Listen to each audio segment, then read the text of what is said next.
Welcome to today's Explainer. We're diving right into a really profound story translated from Hindi called The Last Roti. It's a short but incredibly powerful tale about the absolute limits of human generosity and how karma actually works. Let's get right into it. So, think about this for a second. Have you ever given away something you desperately needed just to help someone else? It's a pretty heavy thought, right? I mean, giving from our excess, that's one thing. But giving from our own absolute necessity? That's entirely different. Today, we're exploring a beautiful source text that tests exactly this limit. It really challenges us to reflect on what sacrifice actually means. Part 1. Poverty and Struggle. So, we're introduced to a young man named Ramesh. He lives in this very small village house with his elderly mother. And after his father passed away, the entire financial weight of the household, the whole shebang, fell squarely onto Ramesh's shoulders. He's out there working grueling daily labor from dawn until dusk, yet making ends meet. It's a constant, exhausting battle.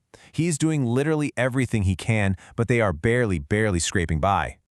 To really grasp the severity of their situation, we need to talk about 30 rupees. To put that into perspective, 30 rupees is mere pennies, and that is all Ramesh had left in his pocket one evening after a full, back-breaking day of work. It's a shockingly meager amount, and it perfectly sets the stage for the incredibly difficult choice they're about to face.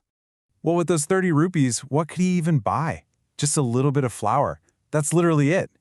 He brings this meager portion home to his mother, and she manages to prepare exactly 2 rotis, which, if you aren't familiar, are traditional Indian flatbreads. Just 2.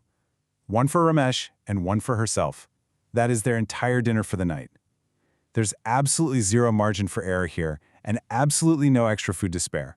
Section 2. That last roti. Okay, imagine this scene for a moment. Ramesh and his mother finally sit down on the floor to eat their single, hard-earned roti each. But just as they're about to take that very first bite, there's a knock at the door. Standing outside is an old man. His clothes are torn, and there's this unmistakable, hollow look of pure starvation in his eyes. The old man pleads with them. "Son, I haven't eaten anything for 2 days. If I get 1 roti, may God keep you happy." Just let that sink in for a second. The tension here is immense. Ramesh looks over at his mother. Remember, they only have those 2 pieces of bread. Giving even a small piece away means going hungry themselves, right after a day of intense physical labor. But notice the mother's response. She doesn't panic. She doesn't complain. Instead, she smiles softly and delivers this incredibly powerful line.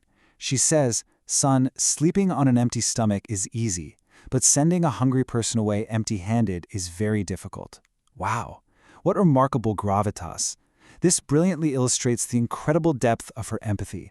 Despite their own crushing poverty, her humanity takes absolute precedence. And their action is immediate. It's completely unhesitating. Ramesh, without even a second thought, hands his only roti to the old man. His mother follows suit, giving up her own roti as well. And finally, the old man, who is now in tears from their incredible generosity, offers them a profound emotional blessing from the bottom of his heart before walking away into the night.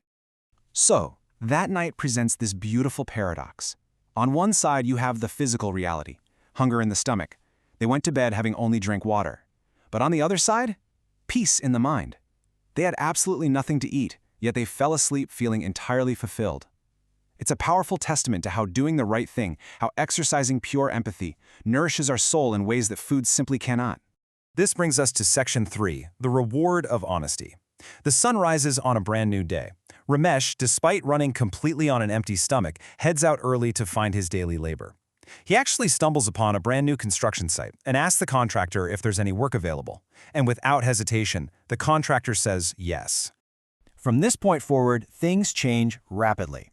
That very next morning, the contractor is so incredibly impressed by Ramesh's intense hard work and honesty that he offers him a permanent job, instantly doubling his daily income, a real game changer. Jump ahead a few months later, and Ramesh has actually saved enough from his new salary to build a brand new, sturdy house for his mother. They never have to worry about food again. But then, sometime later, a curious thing happens. Ramesh spots that same old man in the bustling market. He rushes over to him, but the old man just smiles warmly and vanishes into the thick crowd, never to be seen again. When Ramesh gets back home, he is completely bewildered. He tells his mother about the encounter and says, he suspects the old man was actually a divine test in disguise. And this brings us to another profound piece of wisdom from his mother. She smiles and says, "Son, God doesn't need Rhodey. He needs to see a human's heart." This brilliantly illustrates the core message of the entire text. The universe wasn't testing their wealth. It was testing their willingness to sacrifice for someone else's suffering. And that is the lesson of humanity. This is where we distill what Ramesh truly realized that day.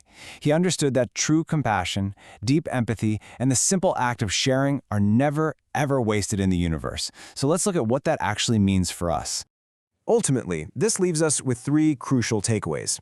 First off, money isn't the ultimate wealth. Sometimes the peace in your mind and the integrity of your character are far, far more valuable. Second, a small act of help, even just offering a single piece of flatbread, can change a world for someone in need. And third, acts of humanity never go to waste. The story clearly shows us that whatever good we put out into the world inevitably multiplies and finds its way back to us, often when we least expect it. As we wrap up this explainer, I want to leave you with a question. How will you practice this humanity in your own life today? Look, you probably don't need to give away your last meal, but every single day offers us a chance to make a selfless choice. Think about the massive power of a simple, kind deed and what you can do to bring a little more peace to someone else's mind today. Thanks so much for joining me to explore this beautiful story.